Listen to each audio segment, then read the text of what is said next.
ভেঙে পড়ল গুজরাট মডেল। বারোদ্রায় সেতু দুর্ঘটনায় প্রশ্নের মুখে পরিকাঠামো। তৃণমূলের তীব্র কটাক্ষ বিজেপিকে। সকালের ঘুম ভাঙতেই চাঞ্চল্য মধ্য গুজরাটে।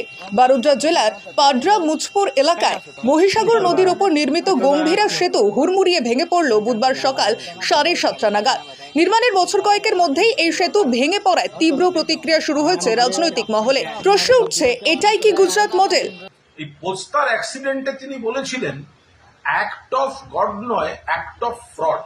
তাহলে গুজরাটে নরেন্দ্র মোদী অমিত শাহ রাজ্যে যখন সেতু ভেঙে পড়ছে হবে তো অ্যাক্ট অফ ফ্রড। প্রধানমন্ত্রী বলছেন না কেন কিছুকাল আগে আরেকটি বিজেপি শাসিত রাজ্যে আবার সেতু ভেঙে পড়েছিল?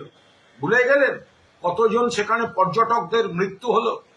ফলে গুজরাটের এই ঘটনা যথাযথ তদন্তের দাবি রাখে। অবিলম্বে তদন্ত দরকার, নিরপেক্ষ তদন্ত দরকার। বারবার গুজরাটে সেতু ভাঙছে কেন, এর নৈতিক দায়িত্ব গুজরাট সরকারের, এবং প্রধানমন্ত্রীকে বলতে হবে গুজরাটের সেতু ভাঙাটাও অ্যাক্ট অফ ফ্রড। সেতুর কিছু অংশ আচমকাই নদীতে ধসে পড়ে যায়। ঘটনাক্রমে বড়সড় প্রাণহানি না হলেও স্থানীয়দের মধ্যে আতঙ্ক ছড়ায়।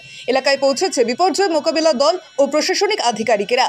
সেতুর ধসে পরপরই বিরোধীরা মুখ খুলছে। এক্স হ্যান্ডেলে তৃণমূল কংগ্রেস প্রশ্ন তোলে, আর কত ট্র্যাজেডি হবে? এটাই কি সেই বহুল প্রচারিত গুজরাট মডেল? তৃণমূলের পোস্টে আরও লেখা হয়, গুজরাটে আবারও একটি সেতু ভেঙে পড়ল। মানুষের জীবন নিয়ে কি এভাবেই ছেলে খেলা চলবে? এটা কি ঈশ্বরের কাজ বলে উড়িয়ে দেওয়া হবে, নাকি অবশেষে বিজেপি সরকার প্রতারণার দায় স্বীকার করবে? উল্লেখ্য, এর আগেও গুজরাটে একাধিক সেতু ধস ও পরিকাঠামোগত বিপর্যয় ঘটেছে। 2022 সালের অক্টোবরে মোরবি সেতু ধসে 135 জনের মৃত্যু হয়। সেই ঘটনায় ক্ষত এখনো দগদগে। গম্ভীরা সেতু ধস নতুন করে রাজ্যের পরিকাঠামোগত মান এবং রক্ষণাবেক্ষণ ব্যবস্থাকে নিয়ে প্রশ্ন তুলে দিল।